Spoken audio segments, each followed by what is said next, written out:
El golpe en la puerta de mi oficina fue seco, impaciente, de esos que no esperan respuesta. 16 años persiguiendo estafadores y lavadores de dinero con la policía de Nueva York me habían enseñado a leer intenciones en los detalles más pequeños. Ese golpe no era urgencia, era prepotencia. Cuando dije que pasaran, la puerta se abrió como si las bisagras le debieran respeto. Entró Adrián Salazar, de 19 años, pavoneándose como si Ciudad de México fuera suya. Traje a medida, cabello impecable, mandíbula tensa. Ni se molestó en saludar. Navarro, dijo, sin Iselda, sin señora Navarro. Solo mi apellido lanzado como si fuera un número de placa en una detención. El equipo de Morales tiene que irse. Son un lastre. Despídelos o te hundo. Mantuve el tono calmado. Profesional. Lastre, Adrián. Acabaron de cerrar un contrato de 5 millones de pesos con Barcelona. El mayor trato europeo de este trimestre. Se plantó frente a mi escritorio, sin sentarse, intentando intimidarme como si yo no hubiera visto cosas peores. No tengo que darte explicaciones. Haz lo que digo. Miré la pila de carpetas que dejó caer con un gesto teatral. La hoja superior no era de mi departamento un contrato restringido, con códigos de autorización ejecutiva. No debería tenerlo, mucho menos exhibirlo en mi escritorio. Mi instinto de detective se encendió. Acceso no autorizado no era solo arrogancia, era evidencia. Deslicé la carpeta hacia él con mano firme, ocultando el destello de reconocimiento en mis ojos. Entendido, dije. Mi sonrisa fue fina, cortés, pero por dentro llevaba la chispa de cuando un sospechoso cometía un error y me daba la pista para desmantelar su juego. Adrián no lo notó. Estaba demasiado ocupado regodeándose en su supuesta autoridad, sermoneándome sobre energía fresca y visión. Lo dejé hablar, asintiendo en los momentos justos, mientras memorizaba los detalles de ese documento, los códigos, el nombre del cliente, la fecha en la esquina. Cuando salió furioso, el silencio que dejó fue como una oportunidad. Me recosté en mi silla, respirando lento. En su afán por jugar al poderoso, el hijo del director me había dado mi primera ventaja. Esa noche, supe que tendría que decidir si seguir tragándome su arrogancia o empezar a construir algo más fuerte, algo que pudiera superar el apellido Salazar.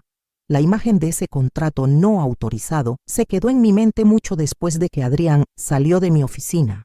Pesaba como cuando un sospechoso dejaba escapar una pista en la sala de interrogatorios, y me llevó de vuelta a la vida que dejé atrás. Pasé 16 años en delitos financieros con la policía de Nueva York. Mi compañero, Javier Torres, era más que un colega, era quien hacía soportables las noches largas y los expedientes interminables. Murió en una redada que salió mal. Un momento estábamos entrando por una puerta. Al siguiente lo arrastraba para cubrirlo mientras las balas rebotaban a nuestro alrededor. Después de eso, no pude volver a patrullar. Me ofrecieron la pensión y la tomé. Tenía una hija de 12 años en casa, que ya había perdido a su madre 2 años antes. Sofía no necesitaba un fantasma como padre. Necesitaba a alguien estable que regresara cada noche. Dejé la placa y entré a un mundo en el que no confiaba el corporativo. Ramírez Asociados no era glamoroso, pero era estable. El trabajo de diligencia de vida me venía natural. Leer contratos, detectar inconsistencias, estudiar a las personas en reuniones como si fueran sospechosos bajo la lámpara. En 5 años, hice crecer la división internacional de 3 a 22 millones de pesos al año. Eso le dio a Sofía la estabilidad que merecía. Ahora tiene 17. Es afilada como navaja y está solicitando ingreso a la UNAM y al TEC de Monterrey.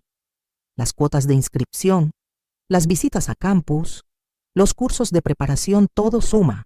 Cada peso cuenta. Ese es el peso que cargo en cada decisión. Por eso, durante meses, me tragué la ineptitud de Adrián. Irrumpía en reuniones con clientes sin preparación. Lanzaba estrategias a medio coser y contradecía planes que habíamos construido durante meses. Yo corregía sus errores en silencio, reescribía sus propuestas, suavizaba las cosas, Pensé que tal vez maduraría en el puesto. Una noche, mientras Sofía trabajaba en su ensayo personal en la mesa de la cocina, yo seguía con la laptop abierta en correos de trabajo. Notó mi silencio. Es el nuevo jefe. ¿Verdad? Intenté quitarle importancia. Ella dejó el bolígrafo y me miró fijo. Los abusivos no paran a menos que los enfrentas. Tú me enseñaste eso. Sus palabras cortaron más hondo que cualquier regaño que hubiera recibido.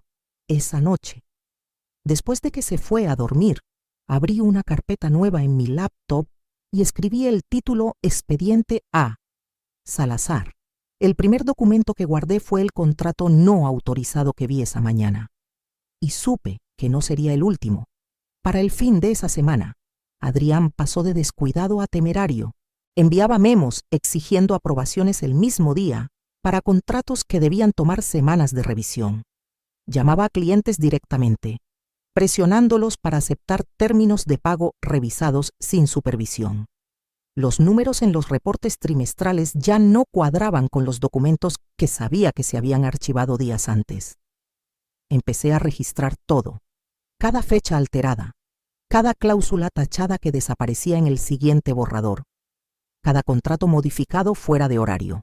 Años de trabajo policíaco me habían enseñado a preservar evidencia para que no pudiera negarse después. Y ahora mis expedientes se llenaban de capturas de pantalla, registros de auditoría y cadenas de correos guardadas. Fue entonces cuando vi una nueva firma donde no debería estar. Esteban Vargas, un director de nivel medio, ambicioso, siempre buscando destacar. Había estado firmando las aprobaciones de Adrián, legitimando los atajos. Vargas no estaba siendo descuidado, se estaba alineando con el poder, esperando que la lealtad le comprara un ascenso. La revelación me heló. Esto no era solo un heredero arrogante jugando al director. Era una red de personas dispuestas a seguirle la corriente, sin importar cuán peligrosas fueran sus decisiones. Un chico arrogante podía contenerse. Una red de cómplices amenazaba con pudrir la empresa desde adentro. La moral en mi división se desmoronaba como arena entre los dedos. Los clientes que antes confiaban en nosotros ahora dudaban. Mi equipo notaba el daño más que nadie. Una noche, después de que el piso se vació, Morales cerró la puerta de mi oficina. Iselda, dijo en voz baja, ¿por qué dejamos que un mocoso desarme nuestro trabajo? Estudié su rostro 8 años de lealtad, marcados en las líneas alrededor de sus ojos. Tenía 2 hijas camino a la universidad, una hipoteca, una carrera construida sobre estabilidad. Pensé en las solicitudes de Sofía esparcidas en nuestra mesa de cocina. Morales y yo no éramos tan distintos. Me incliné hacia adelante, bajando la voz. No vamos a dejar que desarme nada. Estamos documentando cada paso que da, pero hasta el momento justo. El silencio nos da tiempo, asintió, aunque la frustración seguía ahí. Cuando salió, miré la carpeta creciente en mi laptop. Proteger a este equipo significaba enfrentarme no solo a Adrián, sino a toda la dinastía Salazar, y las grietas que estaba descubriendo solo se hacían más grandes. Mientras más investigaba, más me daba cuenta de que no podía pelear sola. Una noche, después de que la oficina se vació, marqué el número de Gabriel Ortiz. Gabriel había pasado 12 años en la Secretaría de Hacienda antes de unirse al Departamento de Cumplimiento de Ramírez. Tenía los mismos instintos que yo, los patrones importan, y las irregularidades nunca son accidentes. Llegó a mi oficina 20 minutos después. Sin su humor habitual, cerró la puerta.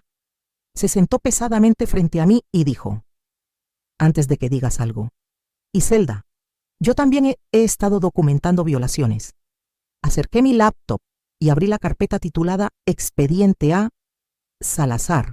Observó en silencio mientras le mostraba números alterados, pasos de verificación omitidos y la firma de Vargas apareciendo como un sello automático.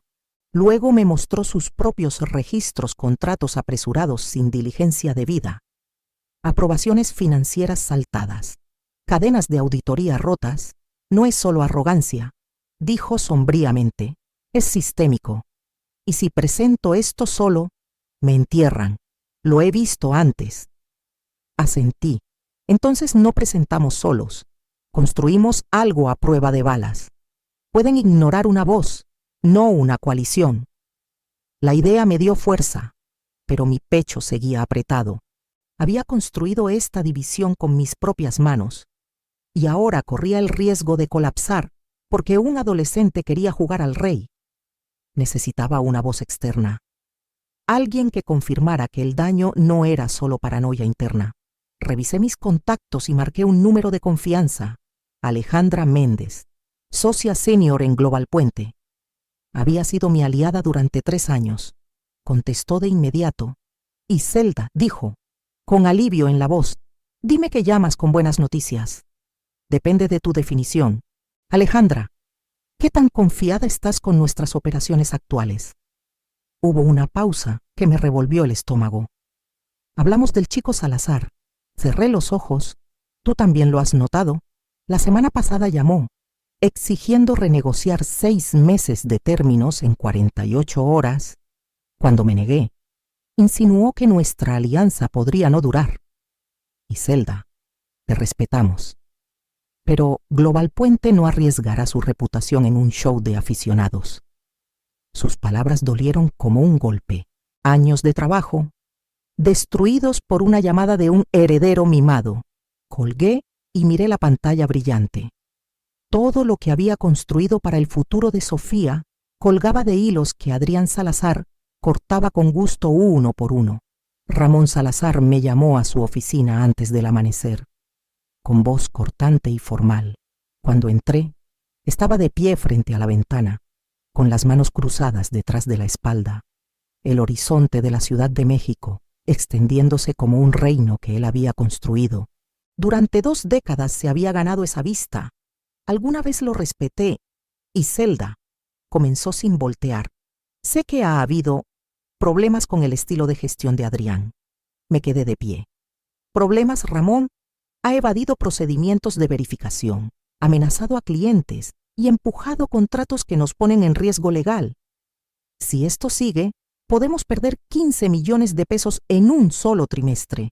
Se giró entonces, su rostro marcado por el cansancio. Es mi hijo, es familia, es el futuro de esta empresa. Las palabras pegaron más fuerte de lo que esperaba. Futuro, mantuve mi voz firme. Ramón, el equipo de Morales acaba de cerrar nuestro mayor trato europeo. Tu hijo está desmantelando los cimientos que construimos. Su mandíbula se tensó. Estás socavando su autoridad frente a los clientes, contradiciéndolo en reuniones. No puedo permitirlo. Era surrealista, como estar frente a un juez que ya decidió el veredicto antes del juicio. Me preparé para la decepción, pero no para lo que vino después. Estás suspendida, dijo Ramón en voz baja, con efecto inmediato. Insubordinación. El aire se me escapó. Me suspendes por proteger a la empresa. Por crear hostilidad, corrigió, pero sus ojos lo traicionaron. No se trataba de hostilidad, se trataba de sangre. Había elegido a su hijo por encima de todos los hechos frente a él. Salí de su oficina con la espalda recta, aunque por dentro todo temblaba. Los pasillos parecían más largos, los rostros de mis colegas borrosos por lástima o miedo. Empaqué mi maletín en silencio, pero mi mente ya corría hacia adelante. Esa noche en casa, puse 2 sobres en la mesa de la cocina, uno con mi renuncia, otro con el expediente completo. Sofía lo notó.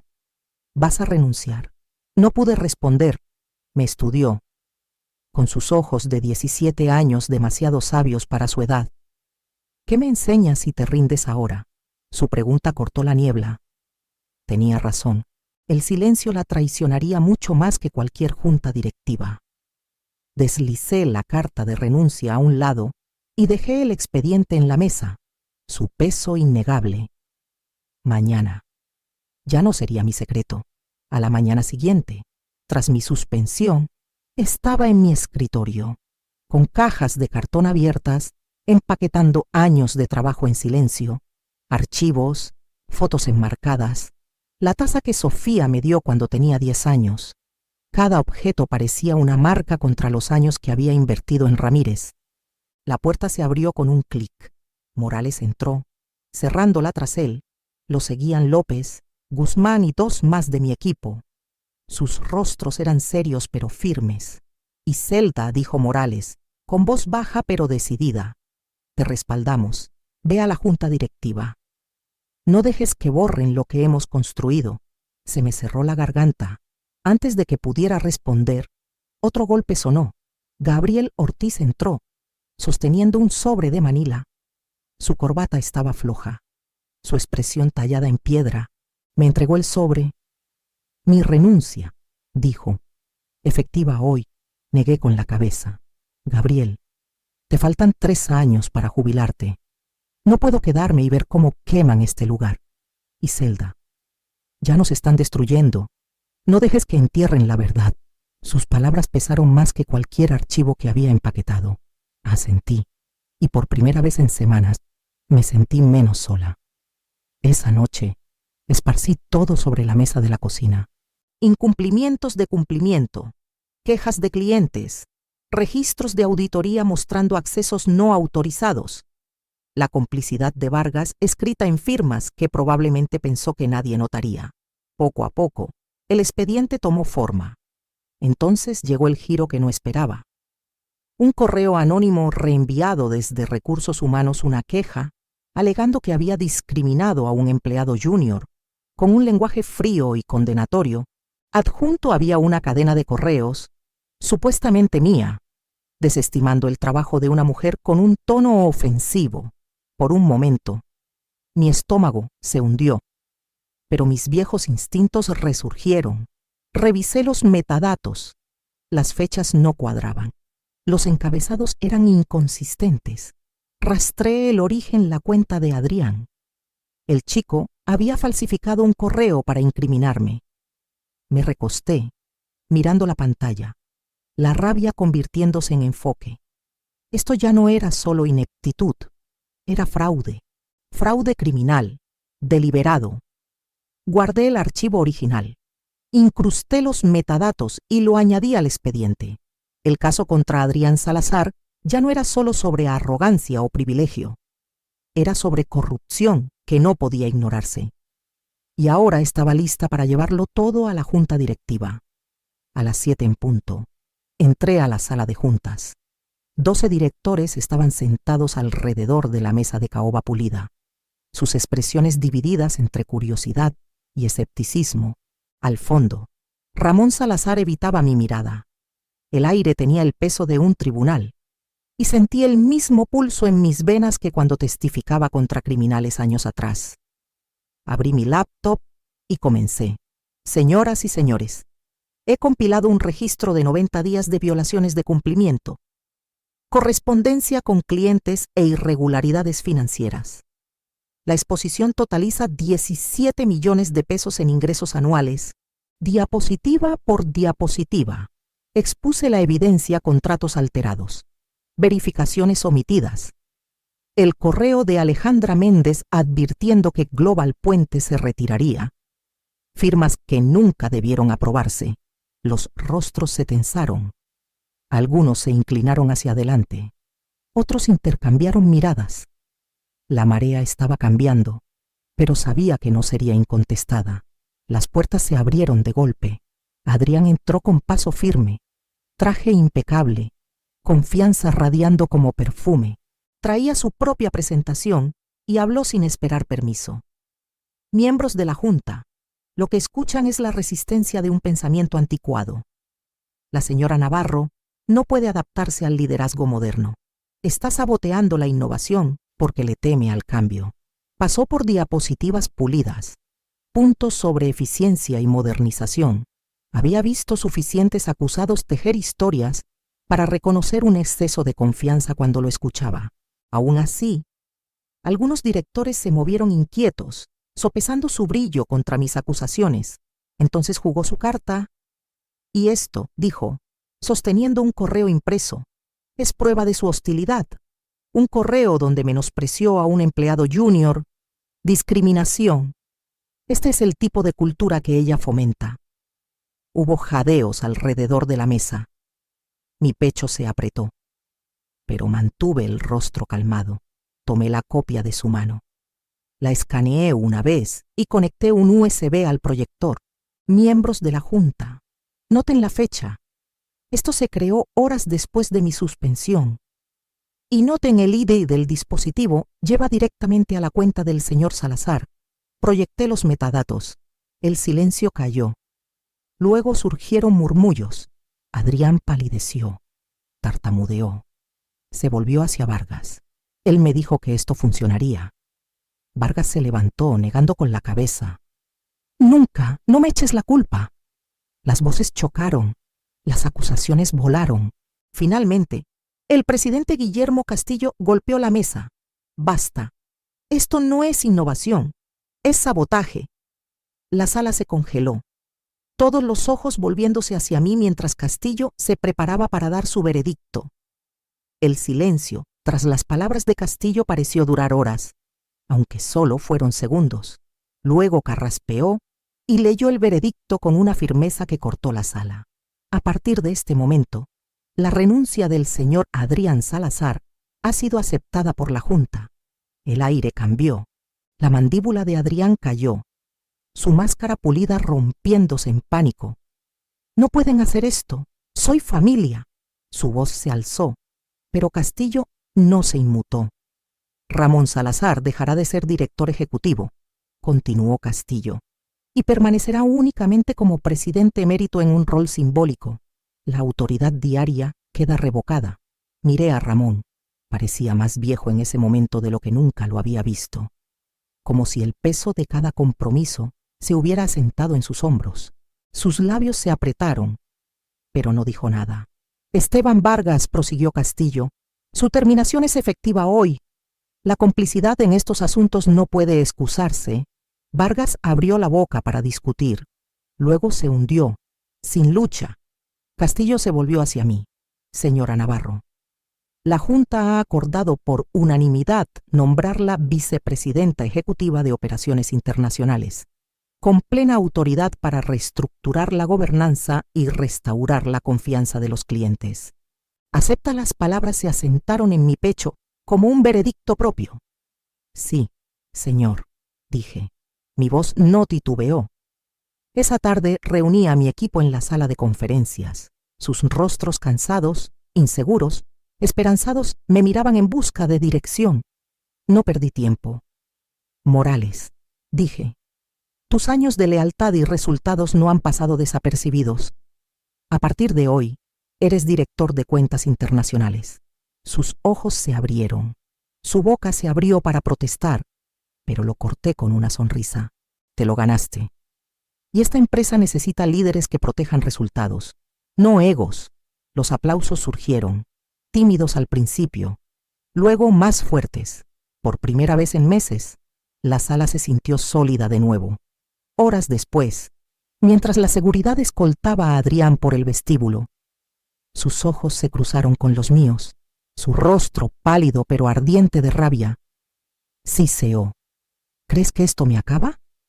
Lo lamentarás. Me acerqué lo suficiente para que solo él me oyera. La evidencia no miente. Adrián, tú mismo te enterraste.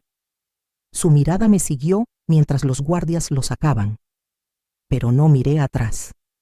Tenía batallas más grandes por delante: reconstruir la confianza con los clientes, proteger a mi equipo y demostrar que la supervivencia de Ramírez ya no dependía del apellido Salazar. Han pasado 3 meses y la empresa que temía que se derrumbara comenzó a respirar de nuevo.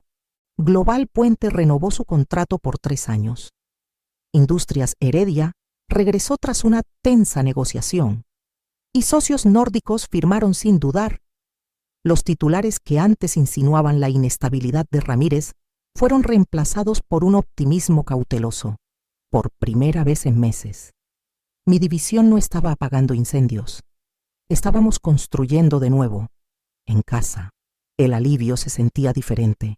Las cartas de becas de Sofía comenzaron a llegar en sobres gruesos, una tras otra. La UNAM ofreció un paquete generoso y el TEC de Monterrey no se quedó atrás. Me senté en la mesa de la cocina, con cuentas y recibos de solicitudes apilados a mi lado, y me permití exhalar por primera vez en lo que parecía años. El peso que me aplastaba el pecho cada noche finalmente se levantó. Morales pasó por mi oficina una tarde para contarme que sus hijas gemelas habían sido aceptadas en universidades estatales. Su sonrisa llevaba el mismo cansancio que yo había cargado por meses, pero suavizado por orgullo. Poco después, Gabriel regresó, reinstalado como director de cumplimiento, esta vez con autoridad ampliada y acceso directo a la junta. Me estrechó la mano con fuerza. Ahora lo hacemos bien. Y Zelda, sin más sombras. Me di cuenta entonces que el éxito no se trataba de finales perfectos o victorias limpias. Se trataba de proteger lo que importaba en medio del caos. No solo había salvado contratos o mantenido un empleo, le había mostrado a Sofía cómo se veía el valor, no en discursos, sino en decisiones que lo arriesgaban todo. Cuando Alejandra Méndez voló desde Londres para finalizar la extensión de Global Puente, se inclinó sobre mi escritorio con una leve sonrisa. Valió la pena. El riesgo, las noches sin dormir, el costo para tu familia. Pensé en Ramón Salazar, ahora reducido a un título ceremonial, en Adrián, en algún lugar al otro lado del océano, despojado de poder y nombre, y en Sofía, radiante mientras sostenía sus cartas de aceptación en las manos. Pregúntame en un año, dije, pero mi hija ya tiene su respuesta. Alejandra asintió, entendiendo más de lo que las palabras podían expresar. Cuando se fue, susurré para mí misma, firme e inquebrantable. No solo sobreviví a los Salazar, terminé con su dinastía, con nada más que la verdad.